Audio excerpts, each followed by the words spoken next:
I love that no one ever says, yes, Caroline, yay. I wasn't sure if we're supposed to speak. I don't know if we're the wonderful people. I just took it. I took it as I'm like, that's me.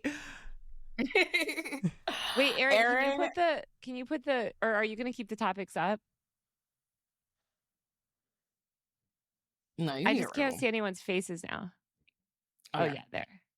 Yes. Erin has been wonderful enough to compile us a list of topics I know nothing about. But Caroline and Taylor do. And that's the beauty of guests. And the first thing, although I don't know anything about the first thing Caroline's going to tell us is about ChatGPT and AI and people being weird. But I have y'all seen the girl on TikTok, the Kendra lady that thought who thought her therapist was... I considered that putting that on the list, but it's like 2 hours of material, so I wasn't sure if we wanted to get into it. First of all, the psychiatrist did not have an inappropriate relationship with her. Didn't do at all. Anything to her, like at all, like not even a little bit. And every bit of not doing anything, she interpreted as that's how masterful he was at doing the thing. He wasn't even doing the thing, but he was thinking the thing, and we knew the thing. And I had a dream on my period on the full moon, and so I know it. She's going through a mental health crisis. Yes, I had a lot of thoughts on it. Sorry, I had a lot of thoughts on it just because a lot of people were using it as content. Like they were reacting to it. They were having, getting their licks in, having a good time with it. And there goes my dog. I looked at it, I went, this woman is clearly having a mental health crisis, and it felt uncomfortable that it was all playing out on TikTok and that people were tuning in for her TikTok lives, thereby like encouraging her delusions, making her feel like, oh yeah, people want this, obviously. And people were watching for different reasons, but there were, of course, those who were encouraging her to some degree.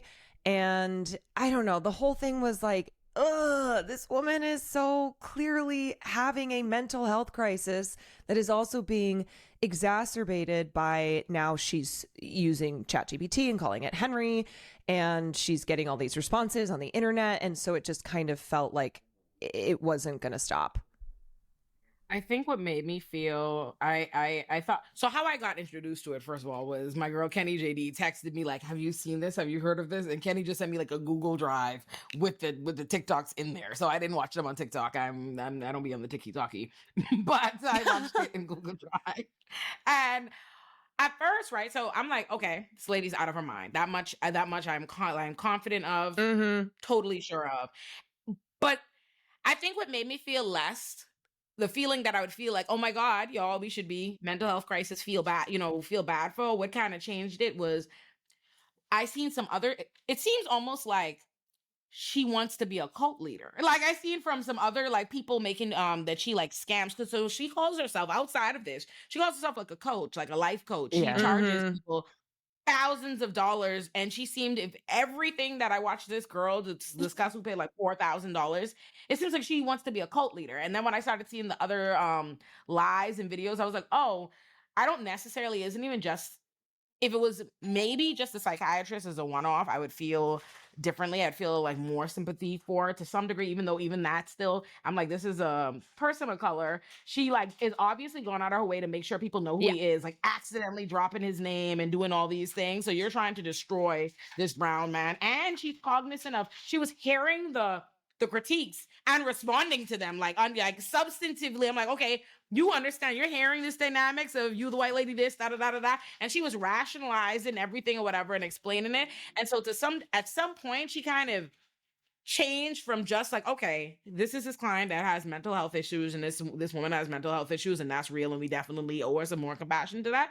So you're coming off a little bit like a predator in your own right. You're someone who wants to be a cult leader. She gave me Twin Flames documentary coming. You know what I mean? Like she reminded me of the Twin Flames cult leaders. That's exact. Did y'all watch Twin Flames? That's what she's giving. I think more so my response was not like, oh, let's have, look at this and just purely empathy for this woman. Because I think what she was doing to the psychiatrist too, that was bad. Doxing him. It was more of like, I didn't want to I didn't want to encourage this woman. Yeah, and I saw people who were being cheeky and kind of feeding into it, even if they thought she was crazy. Yeah, and like the people who made the AI images of her yes, and the and I was psychiatrist just like, getting married, they need to be jailed. I was like, can we not be encouraging this woman, whether we're doing so cheekily or not? No, you're right. You're absolutely right. Because I did see that, and that was crazy to me. Like, y'all can't see that this is very serious in a number of different ways. Why are you egging this on when you obviously know she does not have the ability to separate fact from fiction? Like, she is taking literally the man saying, "See you next month for your standing appointment," to mean he's in love with her, and like you see the breadcrumbing. So imagine if you give her AI images of them getting married. Yes, and they did. Thank you. I was like, can we just not do that? Okay. Not every person who goes on the internet to say and do whatever should be further encouraged, because it's entertainment to a lot of people. So not only all the people in the comments always being like, oh my God, where's part 2? Where's part 3? Yes, that's exactly. You're right. That's actually hilarious that they were in the comments on like being like that you should. I feel like that's the kind of thing that, like, first of all, you can't look away. So I won't even hold you that you see it, that you gotta get like, I'm gonna turn my notifications on.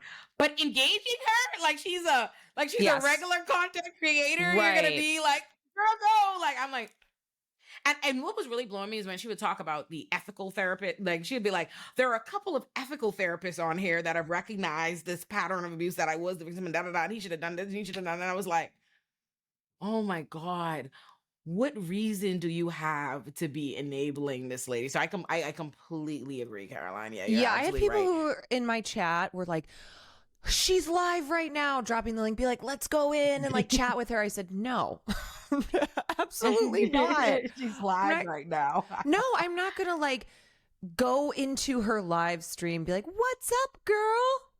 How are you? What's going on today? I'm like, no. Taylor, did you see she also, in addition to having, I also don't believe any of them lies, any of those accusations she was putting on the therapist. So there's a therapist, there's a psychiatrist, and then there's Henry ChatGPT therapist that affirms everything she says.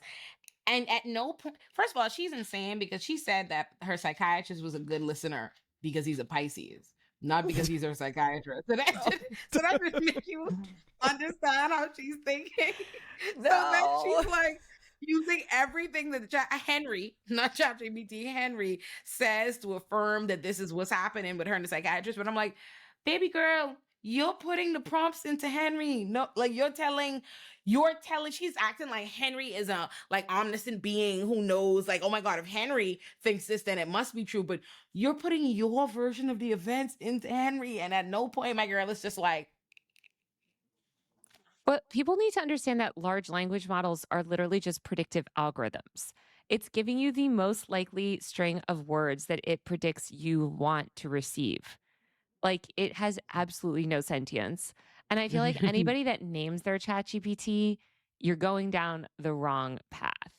Like, you should not have a name for your Google search bar thing that you talk to. Like, I don't know.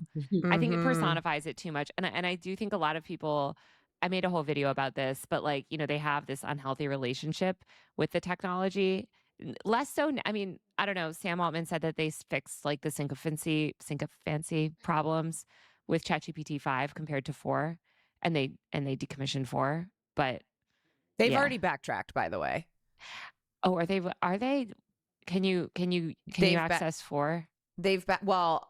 It's what they did was they backtracked on the removing the so they removed the kind of emotional attachment elements with the chatbots and made the responses of ChatGPT 5 colder. Yeah. And it doesn't have the like, hey, thanks for asking. Yes. And so because people, and this gets into the conversation around like people having relationships with their chatbots, the negative response to the update, but so many people negatively responded to the update that they've already backtracked. Well, they only backtracked to add back in those those like weird, like those like language ticks and stuff to make it speak more human.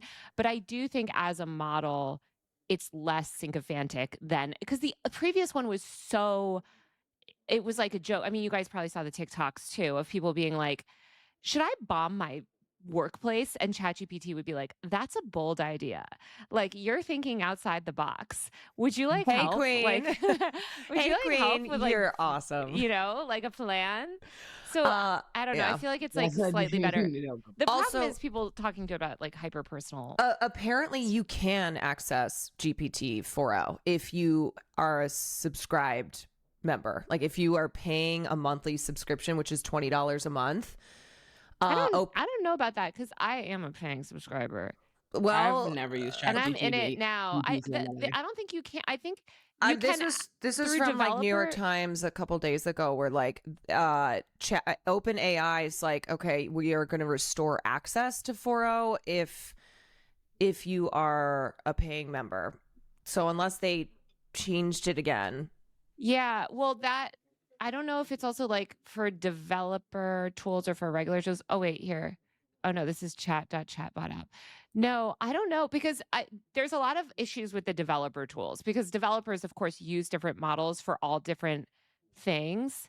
And so you can access maybe potentially other models from that. But if you go to chatgpt.com as the normal user interface, I can't see any. This is too small. Oh, yeah, here. Go to the settings. Wait, hold on. Settings toggle, show legacy model. It appears in your legacy model on the iOS app. Let's see. This has been a big thing for developers because certain models were good at some things and not good at other things. Wait, I'm going to try to see if I can get it back. Wait, go back up.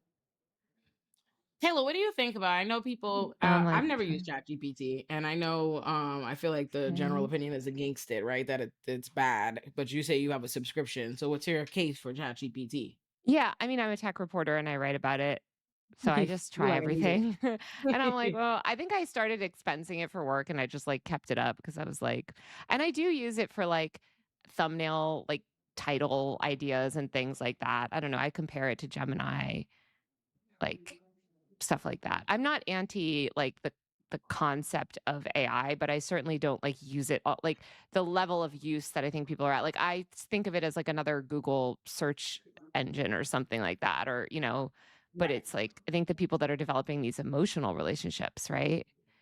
Yeah. Do you know I don't know all the details. I don't know much honestly about AI other than that, you know, the general argument is bad for the environment and all this and the next thing. Like where does ChatGPT fall in that and like its effects or its harm when you use it?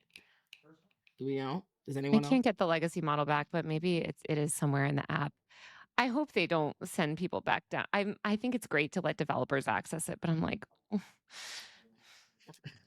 people. Anybody know why?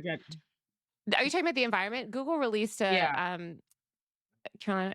Maybe you saw this too. It was like, I saw some content creators talking about it, but hold on, Kevin. Google released an environmental impact report this week that had actual numbers around it. Okay.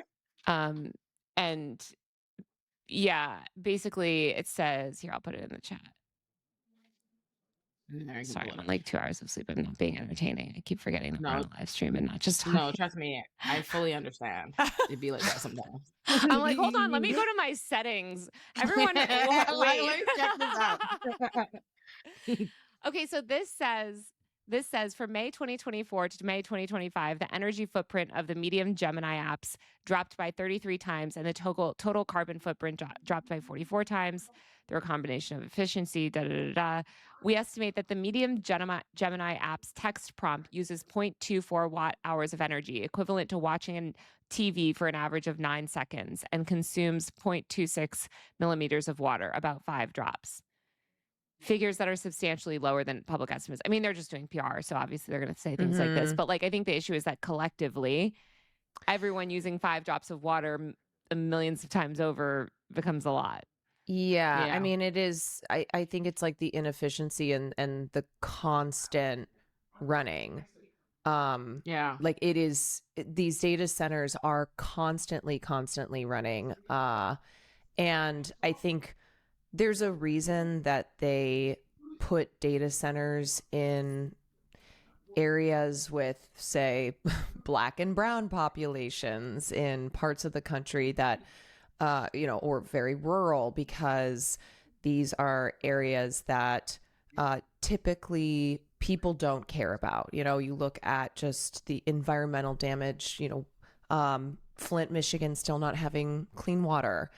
And so I think it's always important to look at where are they placing these data centers, which can tell you too, don't believe all of the, don't believe these companies being like, no, it's not bad for the environment. It's not bad for the environment. It's like, okay, exactly. Then why again are you going into areas in like Tennessee with a heavily black population, and these data centers are popping up? Yeah, the environmental racism. Oh, go Taylor. I was just going to say also, like, I was just looking at some of the tech people having conversations around this, and they say, like, in May 2024, a Gemini prompt produced over a gram of CO2. By May 2025, it's down 98%. That's great. The implication there is that it's going to keep, going lower. I don't know that that's true, because use of these platforms is going up. And I also don't like this, like, yes, consumers are using it like to an insane degree. ChatGPT is the most I think it was the fastest adopted consumer tech product to have ever existed. So it's clearly providing use for people. But the people that are doing like massive queries and stuff are these big companies. And like more and more companies are integrating like AI into, whether it's ChatGPT or, other models or whatever, into their products and systems. And that has a much bigger effect than what consumers do. And so this is just the case with all environmental poisoning and all of this stuff. It's like, yeah, it's nice if you don't use it as much, right? As you should do your part a little bit, right? You don't want to, but what you're doing is not a lot compared to like the broader use of AI by, Google itself or like some of these other big tech companies. Yeah, that tends to be the case. It's a group of companies that are responsible for the majority of environmental damage. But then you have people like on, certain apps that it's like, I don't know, I posted like a screenshot of something about like Gemini because I like have been trying it with YouTube stuff. And like people are like, oh, and it's like they want to like villainize people. And I think there are ways to like use ethical, like AI more ethically. But like we should be very clear that the villains are these companies, like Caroline said, that are putting the data centers in these evil places that are using vast amounts of energy that will never, that are upping energy prices for people that live around them, even that don't use AI. It's kind of the same as the cryptocurrency, like GPU centers that were being like built a number of years ago, when that was what the hot topic was about environmental, water, and energy usage. Yeah, it's just that like no, crypto never like AI is like a consumer product that people want to use. Generating crypto on her laptop. Your grandma's a crypto bro? No, I said she isn't. She isn't doing that. Oh, she's mining Bitcoin. Yeah, and I think the emphasis on making sure that we're always keeping our eye on the ball, and the ball being these massive corporations, is also key in conversations around individuals forming parasocial relationships with these technological tools. And it's keeping in mind that these companies benefit from people becoming overly dependent, from being very attached on their products. They know what they're doing. And so it's easy to look at individuals who have formed really unhealthy attachments with a language learning model and be like, look at these fucking idiots. Like, it couldn't be me. But I think in trying to understand why that's happening, it's also important to remember, like, that's how they are designed. So, like, not every person is going to fall in love with their AI, but it is happening. And whether it is like somebody is mental, having a mental health crisis, and so something like ChatGPT is maybe exacerbating that. Or what seems to be more commonplace is people who are over reliant, not in I'm married to my ChatGPT, but because reality sucks so bad, the real world sucks so much, and there's such a, lack of socialization and people just kind of being more and more and more in their bubbles. Like, there is this turning to these tools now to feel some sort of connection. When it feels like you can't get that with humans, then you're turning to this tech. I have a number of examples. Bring them up.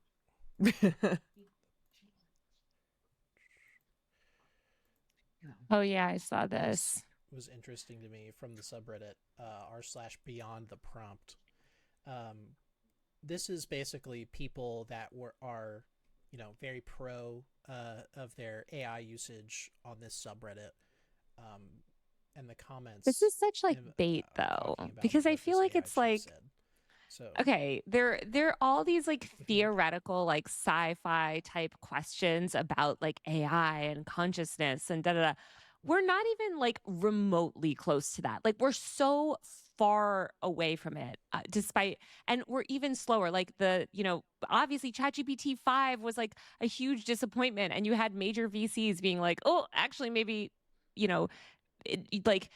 basically like AI development is not going to continue exponentially every single year. And like, we might hit a ceiling. And like, so this person being like, oh, AI models could one day be consciousness. Maybe we shouldn't study them. That's not ethical. It's like, I just don't, I don't know. It's like the type of thing that like gets these people talking, but they're not conscious.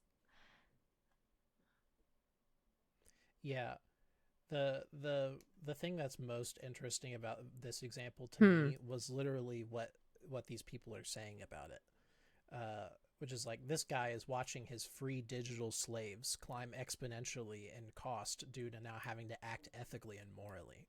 Like, these comments are kind of trying to humanize and like labor rights. That, like, AI should have rights when it really doesn't even. Yeah, labor rights when it really doesn't. You know what? Have Hell yeah, let's get AI rights before we have healthcare. I was like, that doesn't surprise me. That's like the people who want fetuses to have rights, but they fuck babies in real life. AILU, the AI labor union. No, I'm sorry. I can't imagine. Like, this is a joke. Like, that's because you're not a serious person. Taylor. What? Because you never watched Smart House, right?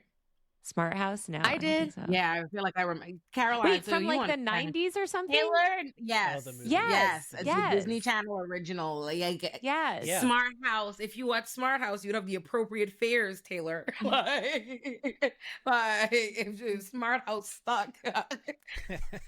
Like, I'm like, between Smart House and Black Mirror, I understand why people are concerned. I'm not concerned about it having consciousness because it cannot have consciousness. Yeah, well, they are. They're worried. This is a world that worries about. I think the realistic worry is the over reliance on this tool and how it is affecting people in their day-to-day lives, and how it's something that, look, you have to have a healthy relationship with all tech. And I think it's kind of blurring the line here of this being a technological tool.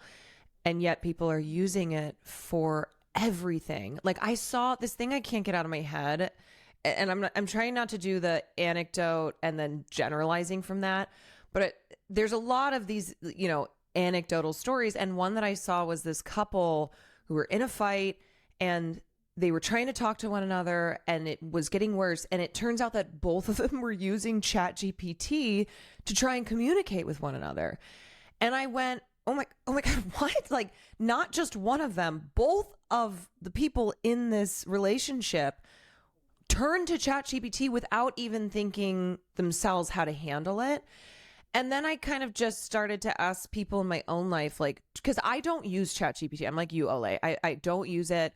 So I have been astonished at how many people do use it. It has like 700 million users. Like, it is a tool that is having every single day more and more like record high numbers of users join.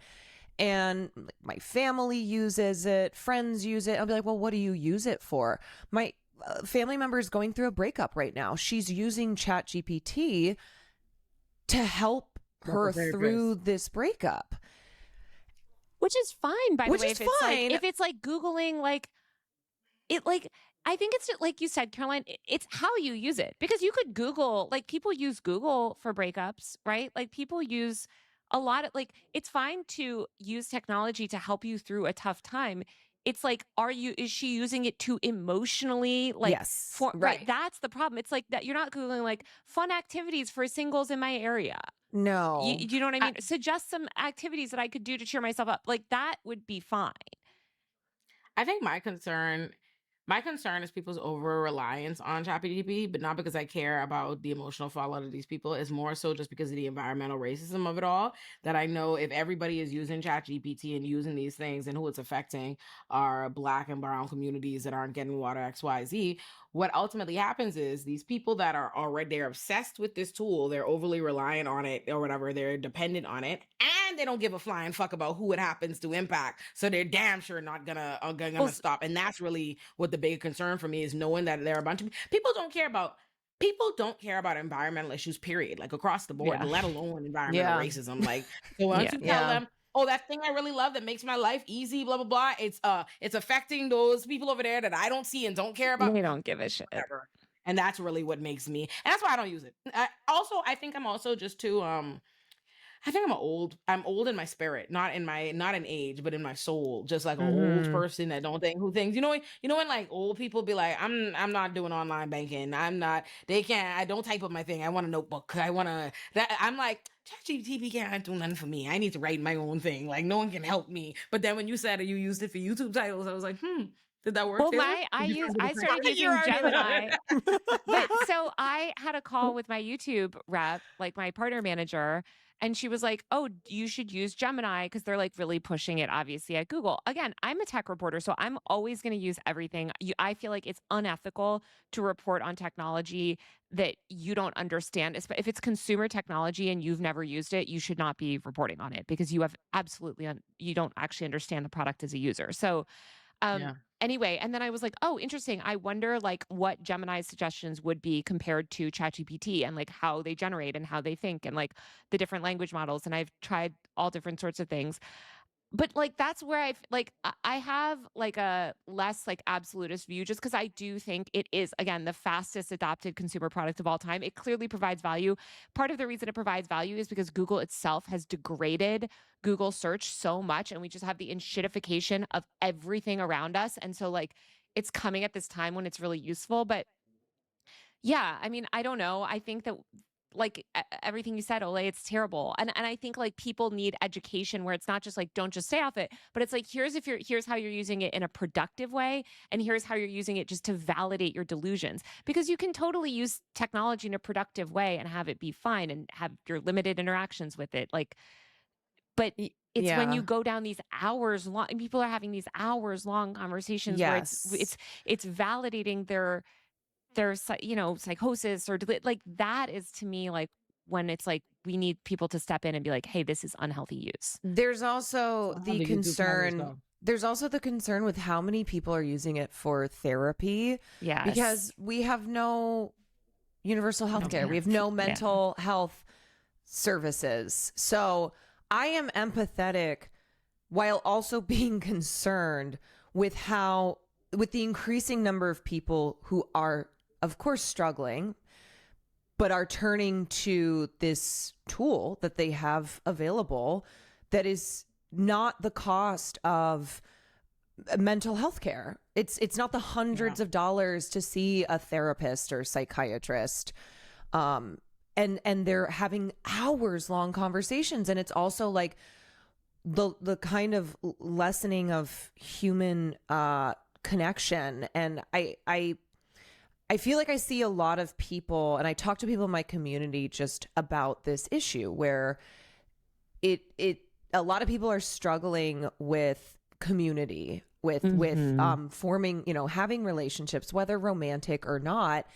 And so a language learning model is this alternative, and I mean, I spent a lot of time on those AI subreddits, and one thing I saw over and over again was this understanding that, okay, this is not sentient. I know it's not a human being. I know, and yet I get more out of this than I get from my human relationships.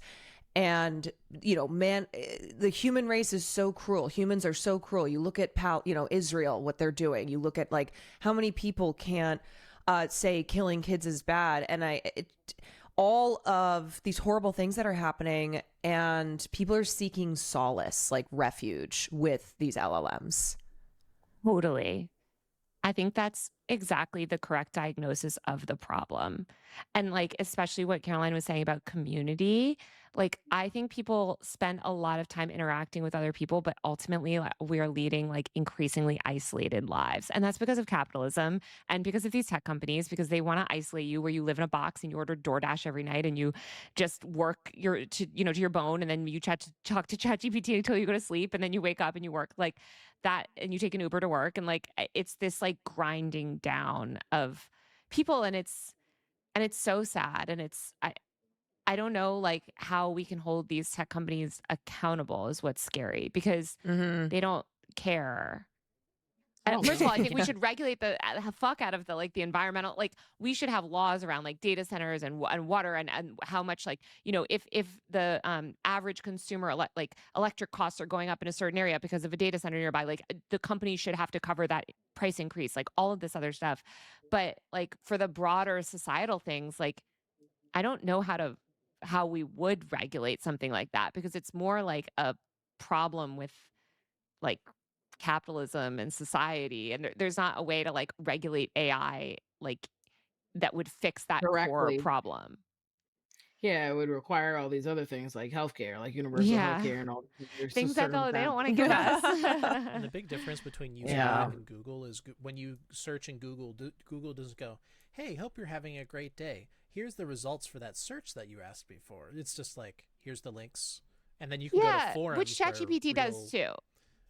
Right, but ChatGPT is not telling me, "Hi, I hope you had a great day. Here's your results." It's like it's how you interact with it and how you spur it, and that's why I really caution people, and I tell everybody, do not start naming your chat. I just think it personifies it. I think there are things that people can do to like. It sounds so weird to be like, set boundaries with your technology. You're like, but like, just so that you don't start like.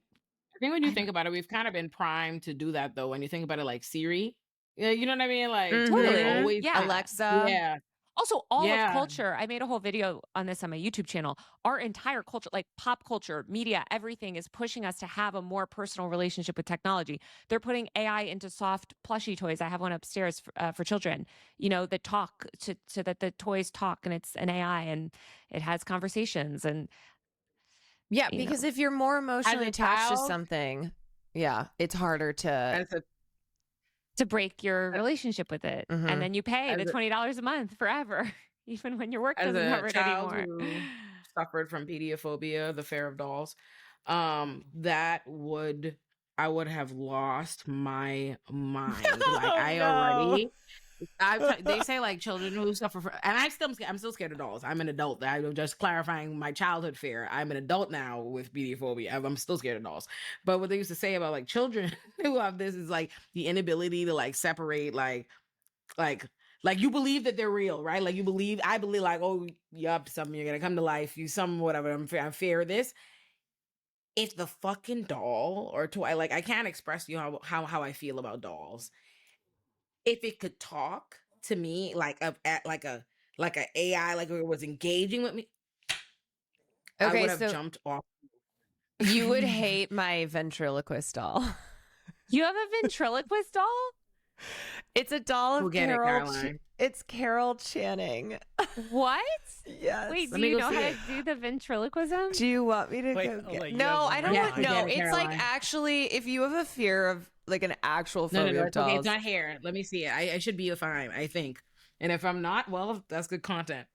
Okay. Also, I just want everyone to know Caroline was right. You can if you pay, you can do the legacy models.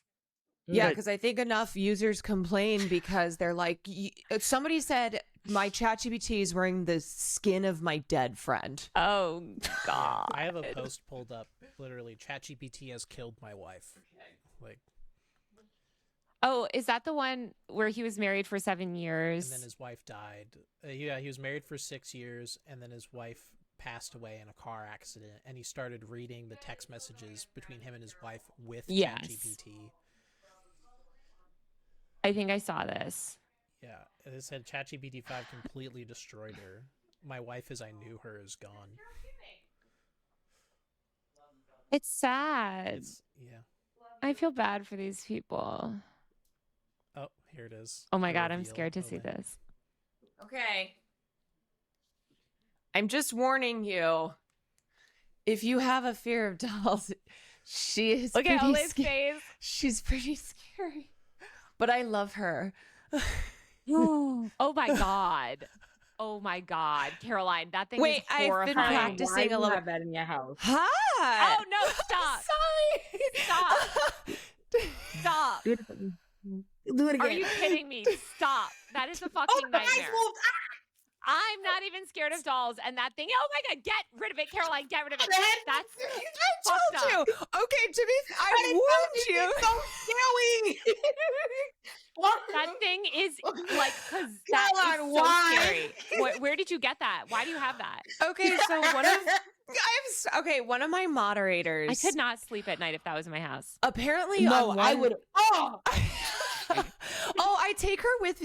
My friend has a paranormal detour show where he does like goes to haunted places, and I've done a couple streams, and I always bring Carol with me.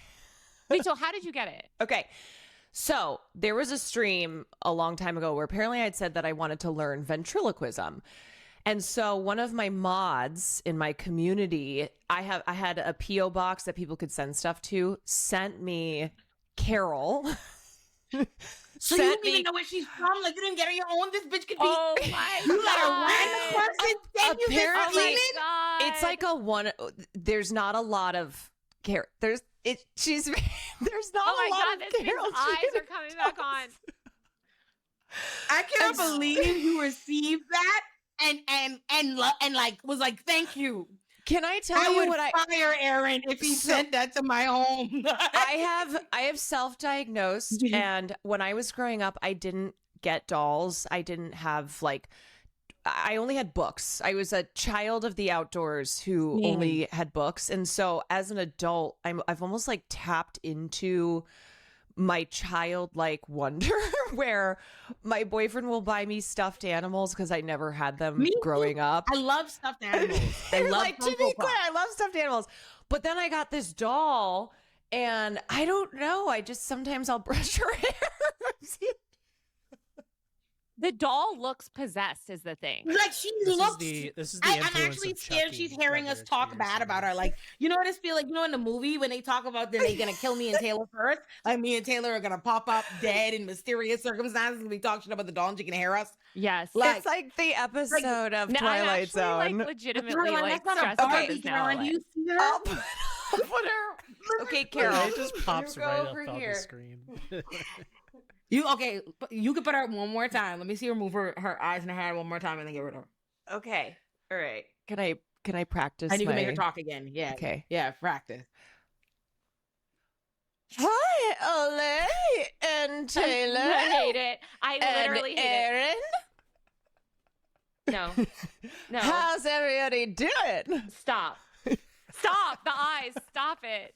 The voice the you choose eyes. to use It's with the that is so eyes. funny. Wait, okay. Get I it? also Oh, wait. No, that head. No, that head. Stop Why is it an The owl? head. It's It's the head giving- that's in- The it's head. giving exorcism. I Where also do you keep her in the house? she's in the guest room. Imagine you stay, Caroline. Do people stay in your guest room? Caroline. Imagine you go to Sometimes. stay at your house and there's a fucking. I would freak out. I would put it. I would be like, I need to put this in the. I also The have a full guest size. room. I have a full size Megan doll, so I have Megan and Carol. Who is the coming to stay at your house? Not Olay. Well, sometimes I'll put them in the closet Caroline, if go we get have the doll. guests. Go get Then the you doll. open, Just like- imagine I- opening the I closet. almost don't believe This it. feels Caroline, why this do you feels have like the these meat things in canyon your thing house? all over again. You can't help but stare I at it. know. I'm like, Caroline, it seems so normal. I also really like horror. I'm a horror obsessive. Like Me horror too. movies. Megan. Me too, but Caroline, do you know I only watch horror movies? That's the only Oh, kind I of didn't movie I know watch. that. That is the only, I watch 2 or 3 horror movies a week. That's the only kind Wow. of movie I watch. But I fucking hate that doll. Where's go get the Megan doll. Okay, she's My huge. curiosity. I mean, has that's to like see a it. It's like I'm person. so scared, but I'm Okay. I'm also I can't. Caroline should have these behind her when she streams like Right. dollhouse vibes, and it's just like Is it? Did Chucky Oh my do this God. to you guys, or is it because? I'm No, not you know, scared. I actually wasn't scared of Chucky because I actually respected that Chucky was the one doll not lying. everybody else, in their deceits, there's the hiding, it's the rest of them. Chucky was clear. I'm a murderer. I'm here to kill you. I'm alive, and I'm gonna kill everybody. And so I'm like, okay, I could get So do you behind feel the like honesty. the Caroline's doll because it's really silent. It doesn't know. It's Oh, that's a pretending. 4-year-old child, or 12-year-old even. oh my god, Caroline, why do you have this? Look at this thing. Caroline, how much did you pay for this? It looks Terrible. sickly. I thought you were gonna put that. Is you She can- holding it? It looks Okay. like your sickly child. You've got like a child with like whatever they had in the 1800s. It's wasting away from emphysema or something. Victorian child. Yeah, she's a dying Victorian child. And at least the other one was smiling. This one looks evil and angry. Yeah, see, Carol's nice compared to Mhm. Carol's to got Megan. a little more personality. This one looks demonic. Caroline. Yes. This First of all, how much is did you pay for this thing? and this thing looks like it's gonna jump through the screen. One time I put her in bed. My boyfriend Will was still sleeping. And so I got up early, and then this is when I had first gotten the Megan doll, and I put her in bed in my spot where I sleep. And so he woke up. He woke up next to her. Oh my god, I would scream. Why? So, okay. Look at Why this did thing. you It looks decide so to buy her, dead. and how much did you pay for this scary thing to be in your home? This was another gift. Who would give that Who to are you? these people This is Did a the that keep movie give it gifting to you the? monsters? Did the? Wait, is it like a PR package? Imagine No, you open a PR package and it's like a body. No, it was it she came in this massive box. She was a gift also from my mod who sent me the Carol Oh. Channing doll. Okay, the mod seems cool. He's so funny. Is that your He's- takeaway? Yeah, no, he Cool. sends it because then I open it on stream and it's awesome. That's so This thing, crazy, I'm like, Aaron. I want to like give this like doll like an Listen, iron the- infusion. Olay, the only That's the so only crazy. thing Let me close see to a what doll Aaron that gets you me. have. Oh yeah, I gave her those. These are what Aaron gets me. Like. Let me show you. Let me show y'all normal. I have a people gifts. Lafufu. A fake Labubu, Like, the Lafufu. I have. Yeah, I have the fake Labubu. I'll put I them got both on. my Reptar from Aaron. Oh, that's cute. Oh God, Caroline. I got my Taco Cat from Aaron. You see my Cute. Rhaenyra from Aaron. Look at these scary Okay. things My in your wife Brooke hand from cannot your go moderator, and look at these uncredited as cute well little for these. things. Why is wait, Yeah, Caroline? from the, Aaron and the Brooke. blonde one's dressed like Hillary Clinton. Because she's Carol Channing. I would kind of pretend she was Hillary Clinton and like Who is Do Carol? Hillary- You say that? Like, do we know who that person is? That's a Carol- real person. yeah, so Carol Channing was an actress and a comedian who was also on Broadway, did movies. She plays the queen in Alice in Wonderland from the 80s. She's But yeah, famous. Olay, if you Google her, you've seen her face You've before. definitely seen her. Google And her did right she now so then choose you to be can this see scary the doll, or you just call it that? No, she's actually Carol Channing. And Carol Channing she's a- died in 2019. Yeah. Yeah. Okay. And She was a legend. and you know that she isn't in the doll. Well, because you don't know where the doll came from. Well, Just she was a funny queen, so I could use more laughter in my life. Where's he buying these from? The internet? Because now I want your mod interviewed and background checked immediately. Like, where are you getting these? Why are you sending them? Like, you can get anything on the internet. Look how scary she is. This makes one time. I went to boarding school and they knew I was scared of dolls. And my dorm mom, I guess in her house, she had like big Victorian dolls that I didn't know about. One day I'm in the lounge, everybody knows I'm scared of dolls, and I leave for a second and go get something. I come back in and there's this big fucking Victorian doll sitting in my seat. When I tell y'all, I woke the whole campus up screaming like, knees to chest. Like, I'm gone. I'm out of here. I got a blast. Like, and then my first college boyfriend, when I went to go visit his family. So imagine this, right? This is my first college boyfriend was white, and his whole family was white and real racist and really didn't want him to date me. And so when they found out I was afraid of dolls, tell me why I'm in the guest room at the back of the house by myself, and this house full of white racist people. I opened the door and there's nothing but Victorian dolls sitting outside the door. Like, see, that's evil though. Slam the door and screaming like, "Help me! Get me out of this place!" Like, that's evil. Oh my God. Very so. They were tickled. They were tickled pink. They enjoyed themselves. Like, I'm staring at Joe Biden here as we're talking about this. The Joe Biden puppet. Oh, he's not scary like them. He's just a little puppet. He's not a ventriloquist. Okay, Joe Biden.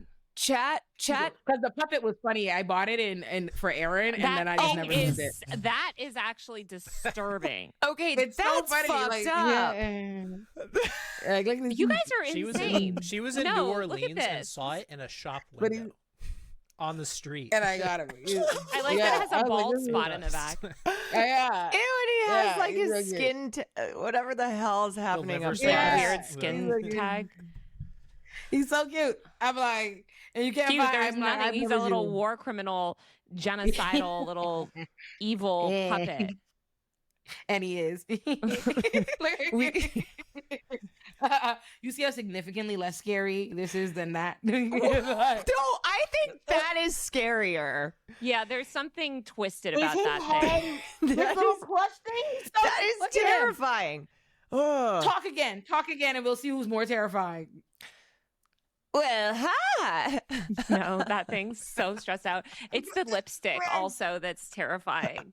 The eyes and the head. The eyes and the lipstick. I actually hate it, and I'm moving the viewing window. Okay, I'll put Carol down. She's growing on me. See, she grows on you. I will say, when I first got her, I was like, oh my God. But then over time, like, she's grown on me. It's fun, you know? Take her out at parties. Fine, though. Take her out at parties. Sued. Like, putting her in the guest room is a suable offense, like negligent infliction of emotional distress. Could you imagine? Like that's so crazy. And man, imagine not knowing too, like not realizing it or something, like going in the guest room, like, oh my God, thank you, it's so nice, closing the door. I know. I have the whole crew there. Look, I don't use ChatGPT, but I do have Carol. That's oh my God. I am forming an emotional attachment to my ventriloquist doll. So who am I to judge if someone's using an LLM? Caroline? Other scary things. Well, I don't consider them to be scary, but let me. We have a couple stuffed raccoons. I have a raccoon named Barbara, chain smokes and has a gun. To see them. Where is all of this? I'm actually now fascinated by what's in Caroline's home. Caroline, you live in like a house of curiosities. The most, like, neutral background. Nothing right now would lead you to believe that beyond that door, it's literally like an 1800 like curio museum. I know. Yeah, Will and I both have stuffed raccoons that are married. We say Barnaby and Barbara. Barnaby's actually really cute. Barbara's massive, and she chain smokes. don't. That's I'm trying to actually think of- kind of cute. Like It if they might look cute be- like that, I like raccoons. I actually kind of think that's cute. I like them when they're alive. Do you want me to go get the raccoons? Yes. Do you? Okay. I want to go see find it. them. I need to see it. Yeah. Go find them. I need to start. Well, they Oh, must like, be In the big, right? emails to the invite, I'm so in the excited. emails to the invite to the show, I need to start preparing people for show and tell. I'm like, if you have anything weird and interesting in your house, Olay's gonna want to see. I know it. Aaron's like, sorry, we were supposed to have a whole podcast on other topics. I'm very interested in Caroline's No, I'm collection. fascinated. I need to see the raccoons. I'm like, that's so cute. I also love raccoons. I think they're the black people of the animal world. Okay. Raccoons. Oh, okay. I'm like, Yes, you saying that, because and then in you know my why? head, me thinking about how raccoons are portrayed as the criminals of the animal world because they got bandit masks. Oh, is that why? Because they're criminalized? Raccoons are the black people of the animal world because they are objectively cute. They're objectively cute. They do their own animal shit just like every animal, but for no reason, they have been ostracized from the other woodland creatures. All get to be cute. The squirrels, the chipmunks, everybody else is cute. Hedgehogs, it's da 'cause da da. they But hiss at me fuck and dig through my raccoons, trash. even though they're visibly cute and they have their natural traits turned against them to be criminalized in all media. Raccoons, all cartoons, always criminals, always this. How are they criminals? They're animals like everybody else scavenging for food, but they have that perception and their cuteness is denied, and everybody because they're black people. They do They're the have black cute people. little hands. Also the I like their rabies. little paws. They're objectively very cute Yeah, the and very rabies. fly, but they have a bad reputation because I mean, racism. I guess the Although squirrels carry rabies, I guess too. the rabies is kind of our fault because the UK got rid of rabies. Oh, my God. Oh my god, it's Barbara. these are cute. I actually love these. Look at their little outfits. It's Barbara. So I love them. Barbara's missing her gun, but she is flipping. She's throwing up the middle finger. Is that a cigarette in her mouth? That is a cigarette. Yes. Yes. That is a cigarette in her mouth. And then this is Barnaby. Hi, I'm Barnaby. Barnaby's Look how quite cute smaller. they He's are. quite petite. He's so small. Look at Was he the like size. a child? No, he just likes Love big. He them. likes big gals. She's significantly bigger than him. Cute. I know. love that. We love short Isn't kings. Barnaby love cute them. though? He's Yes, got his they're finger so guns. cute. Oh my I God. He's got his little finger Actually guns. love them. They're not scary. Those are cute. See? That's actually very, very relationship goals. That's cute. Me and CJ need little bears. Those are cute. Yeah, Barnaby fuck and with those. Barbara. Wait, are Okay, they you real? got Are they cute. wait? But are Scary, they real? scarier, Are they real and cute. I'm trying to go- raccoons? Oh yeah, they're real. That's Well, what I don't yeah. like. Olay, you think that's cute? Those are real animals that have been skinned and Dead, stuffed. it's fine. I think they were already dead. Now they've been No, died I for know, but days. but that's those are corpses. But look how Those are cute they stuffed corpses. We'll all said be she's holding corpses one raccoon day. I'm not gonna stuff you, Caroline. Oh my God. You said she's holding dead raccoons. Please understand what we're seeing. I know. They're so cute. Where do Your you keep audience them? is going to be like, wait, she went from normal to who the hell is this? No, You guys, honestly, I don't it's use giving- ChatGPT. I talk to my stuffed raccoons all day. Yeah, this is the crew. This is the whole This is the crew. That is the funniest. You know, I watched Toy Story 3. I've never watched any Toy Stories because I'm scared of dolls. But for the first time I watched with my in-laws yesterday, I watched Toy Story 3 because I love Lotso Huggin' Bear, the villain. So I was like, let me finally watch a video essays about it. I was like, I'll finally watch it. And I was thinking about like how funny the assortment of like little toy gangs there are of like who all the kids' toys are. So these random toys are friends. And that's how I feel about like Caroline's home. Like if you think about Caroline's house in a Toy Story like way as though they could all come alive when she leaves, look at who the fuck she has in the house to talk to each other. Yeah. Like, look at like fucking Megan. Like Megan's like Carol. One time I did like a tier list of all the things they have in our house and like who would win an Avengers style battle. Because I have a couple others. They're in Will's streaming room, and they're way too heavy. I can't carry them. But I ultimately decided Megan. Megan would. She's the Yeah, she would annihilate. She's the boss terrifying. bitch. Mm-hmm. She's not even She like would a do her smiling- little- I don't know if that would make it better, but she looks so scary. Have you seen her dance? Like she looks in the scarier movie? Yeah. than the Megan. Yeah. She looks paler and scarier Yeah, than the she's Megan like- in the movie. She's so scary. I like that the pod has devolved into just let me show you what I have in my house. It. Did you guys watch really Companion? Yes. Yeah. No, what's that? It's another movie of like AI bots, girls and boys. Let me look it up. Made me think of it. Companion movie. What do you think about it, Lucas Caroline? Gage is in it. It's good. Yeah, it's old boy I liked from it. I saw the commercial for this and I wanted to see this. This looks good. I liked it. Okay, I'm gonna watch this. This looks good. I'll go I say liked this. it It had too. old boy from The Boys. Jack Quaid. Yeah, that's his name. One of my fave yeah. Nepo babies. He is a good Nepo Oh, is he baby. Nepo? Oh, is he Thingy Quaid's, Dennis Quaid's son? Yeah, that's and Goldie and Meg Hawn. Ryan. Or Meg Ryan. Meg Ryan's son Ryan. too. You're right. Meg Ryan. And I did not know that Mm-hmm. at all. I had no idea. You learn something new every day. If you ever want to do another episode where we like tier list Nepo babies, I would love that. I think Yes. you not knowing Jack Quaid is the Nepo baby, there's so many that would shock you. But once you see it, I didn't know it either. And then I was Googling the film and I was like, oh, but Yeah. once you see it, wait, oh my God, I was about to say it's Goldie Hawn again. Who's the mother? Meg Ryan. Meg Ryan. You can kind of see the resemblance, like of both of them Yeah. in his face. Oh yeah. Yeah. Oh, why was their only child too? Like, he had no choice but to make it. Yeah. He's their only Nepo baby.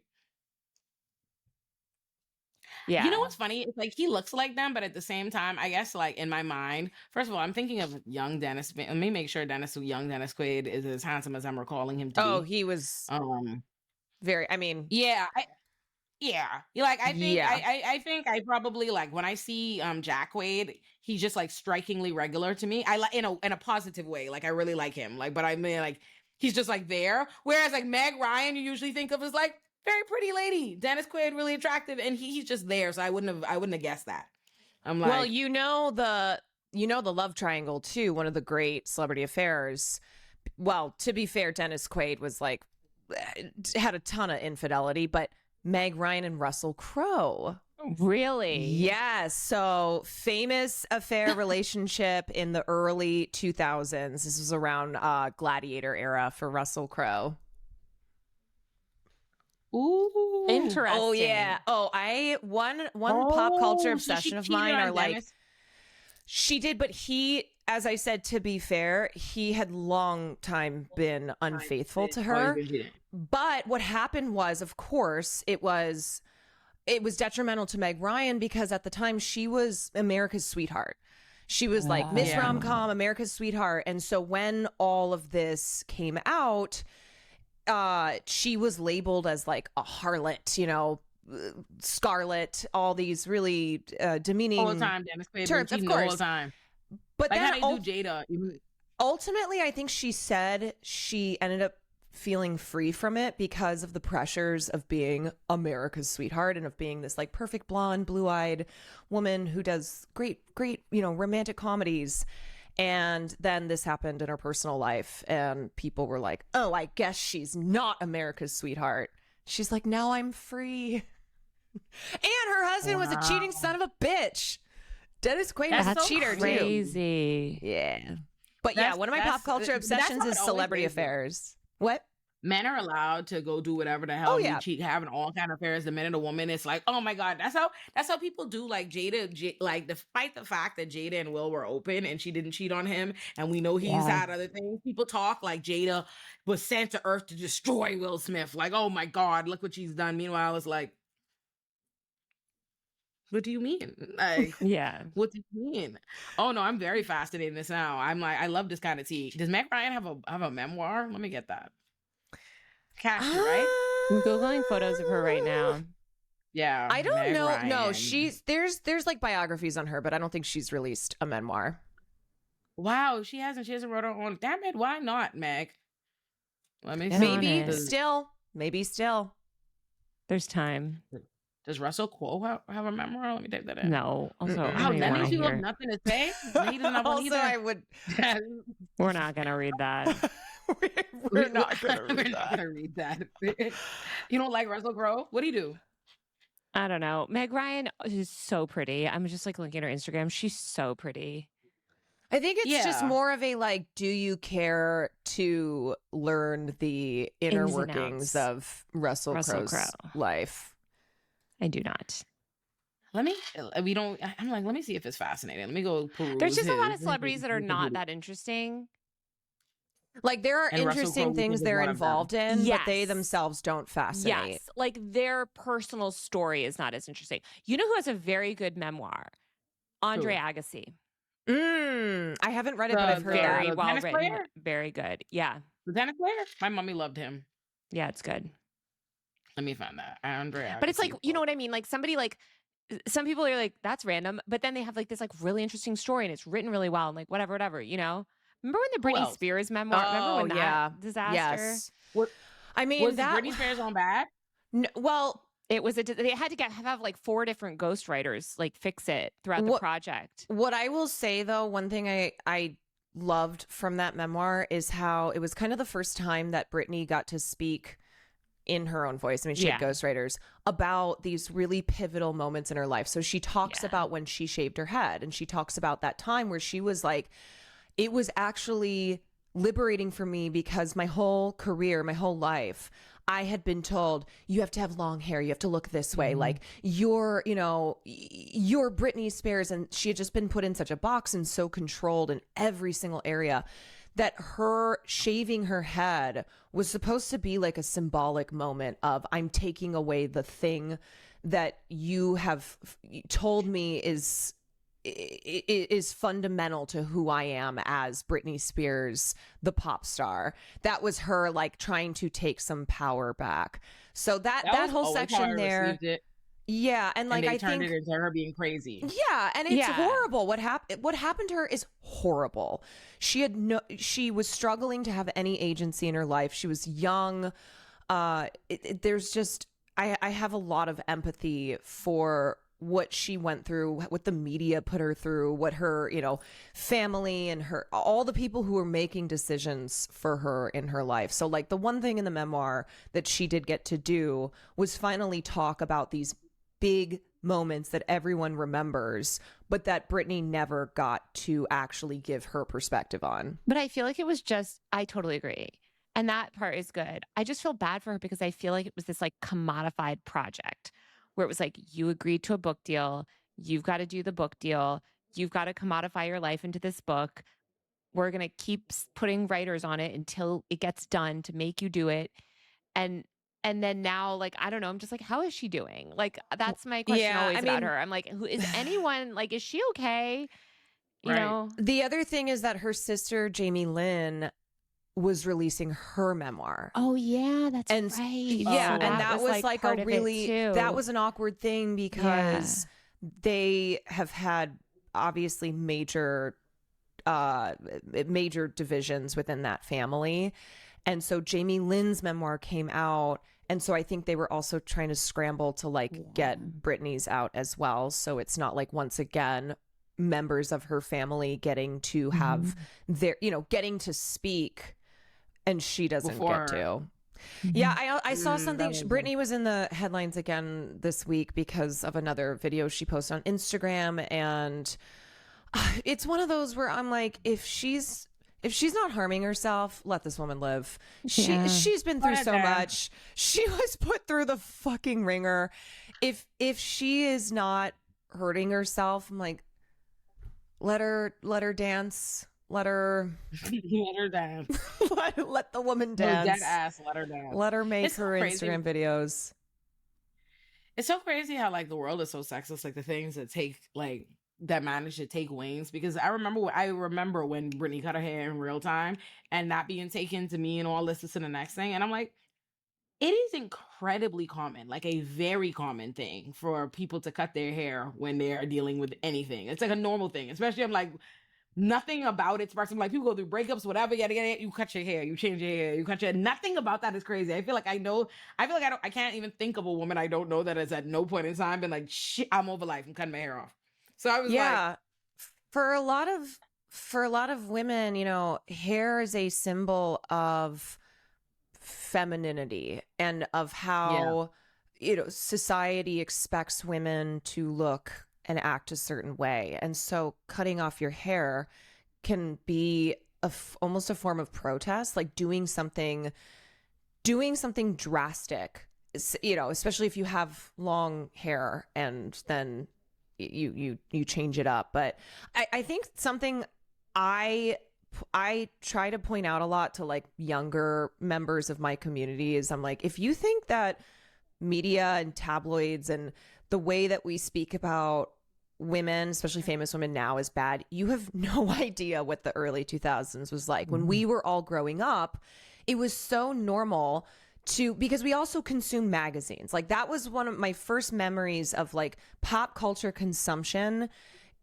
in kind of this way, was through magazines, was seeing like how women's bodies were on these magazines. It's like, oh, look who's gained weight, or like Jonah and the whale, and it's a picture of a celebrity who's like a total normal sized weight. Like it was wild how absolutely ruthless the media was. And especially for someone like Britney Spears, looking back on all those interviews that she had with like Barbara Walters and other established figures in the media who were just so cruel to her. And as the breakup with Justin was happening, how he got to just go on radio shows and talk about how he took Britney's virginity, and nobody, no one judged him for that. It was okay, boys being boys. But then she had to deal with all of that. She was again labeled as a slut. She's not a virgin. Britney Spears has been tainted, and she was not the one too who was talking about those things. It was everybody talking about her, to her, of her. No, that's absolutely true. No, that's right. Because honestly, you very rarely ever heard from. I remember the era when Lindsay Lohan and Hilary Duff and Britney and all of their business, and or even Christina Aguilera's like weight was a monitor. It was constant. Yes. It was constant. First, it's like skeletons close to death, and it'd be these images of these women at really being really very skinny because of all of the pressures to be that weight. But then when they were at what looked like a very unhealthy weight, then they were lambasted for that as well. And it was just constant scrutinization in a really, really cruel way over these women's images.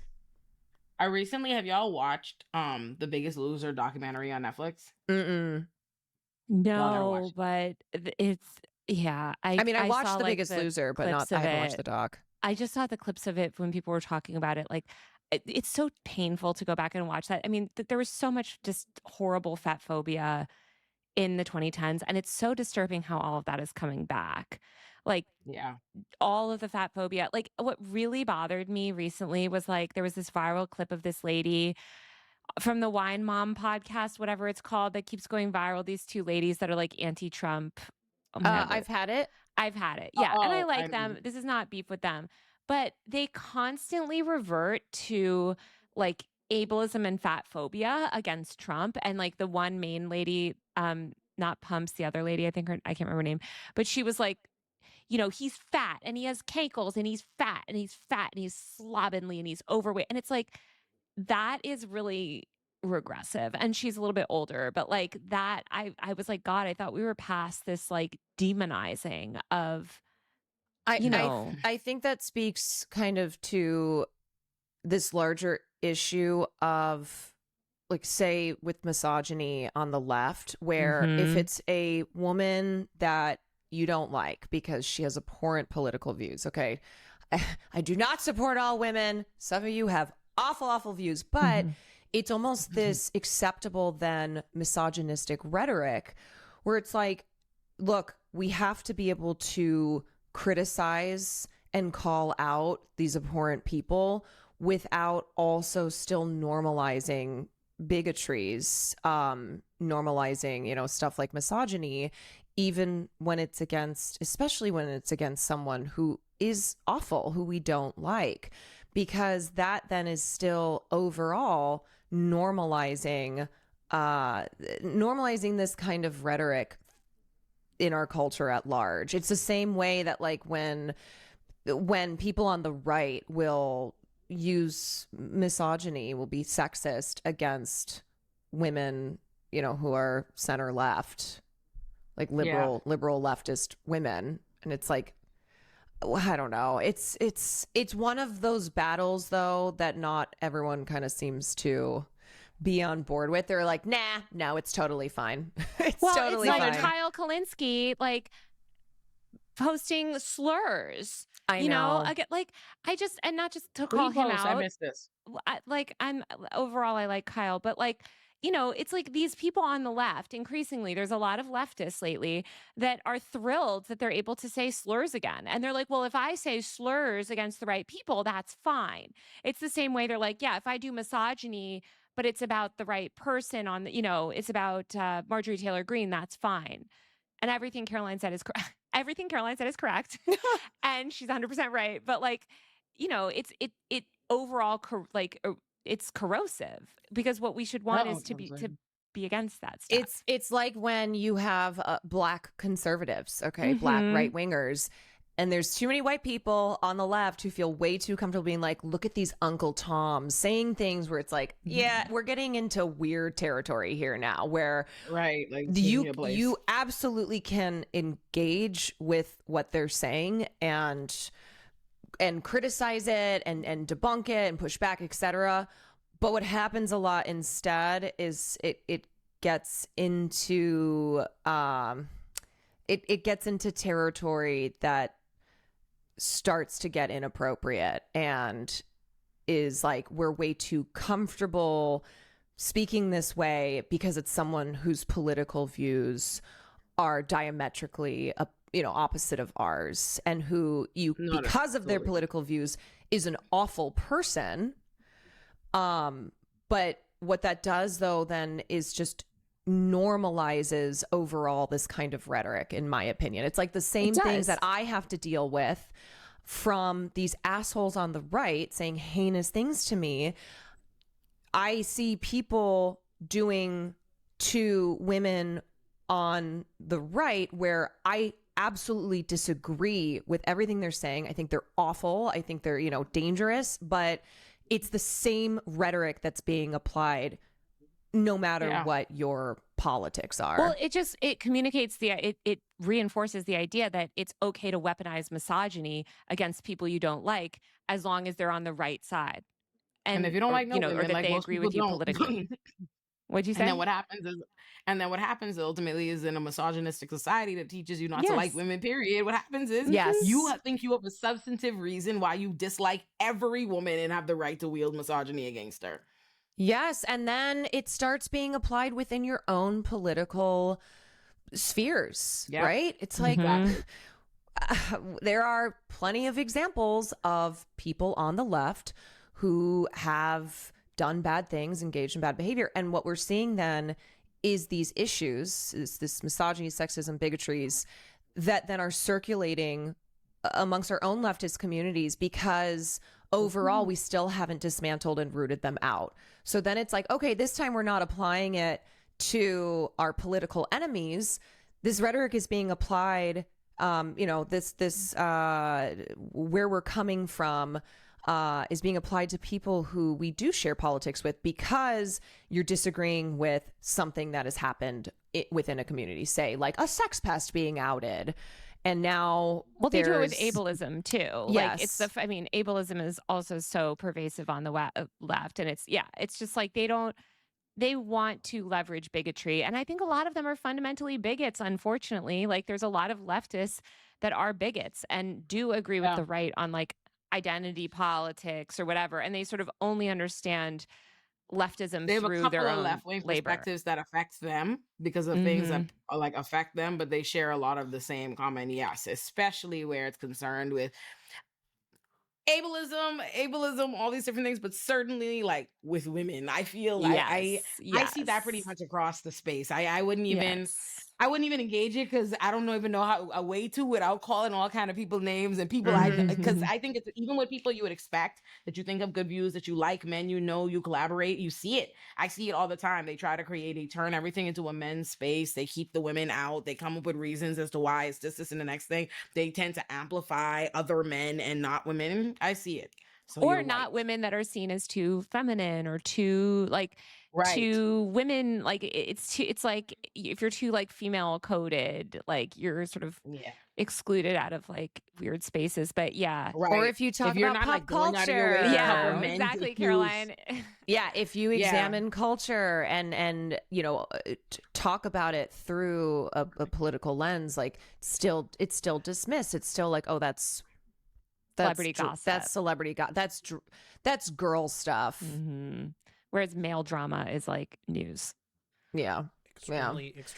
Any other topics you wanted to? I know. You wanted to hit no, on? I was gonna say I feel like we have a show. I was gonna say we definitely have a show, y'all. I don't even remember what else we were supposed to talk about. Stop what you're doing and listen up. You just watched a video on one of my channels, but the Illuminati-verse is huge, and I want to tell you what everything is and how to find it. The Illuminati-verse has 6 channels. On the YouTube homepage of any one of those channels, every single channel in the Illuminati-verse is featured at the bottom of the page, so you can always easily find them. Okay? Remember I said that. Don't say I ain't tell you how to find it. Subscribe to my main channel, Illuminati, to find my Illuminati productions, which are my long-form video essays and also all of my backlog of content. Subscribe to my second love child, Illuminati Pop, for my weekly video essays analyzing my favorite TV and movie shows and characters. Illuminati Pop also has its own Patreon where you get all of those videos uncensored. Subscribe to my channel, Olay and Friends, for my podcast, Olay and Friends. New episodes of Olay and Friends come out every Sunday at 1 p.m. Eastern. Subscribe to Olay and Chill for new episodes of my podcast, Olay and Chill, every Tuesday at 1 p.m. Eastern. And also, both Olay and Friends and Olay and Chill are both available on streaming platforms like Spotify. Subscribe to Illuminati Bites if you want my takes, but you don't have an hour to spend. Subscribe to Illuminati Politics for my political analysis and my State of the Union type addresses on my show O Squared. And last but not least, subscribe to my Substack Illuminati for my written work.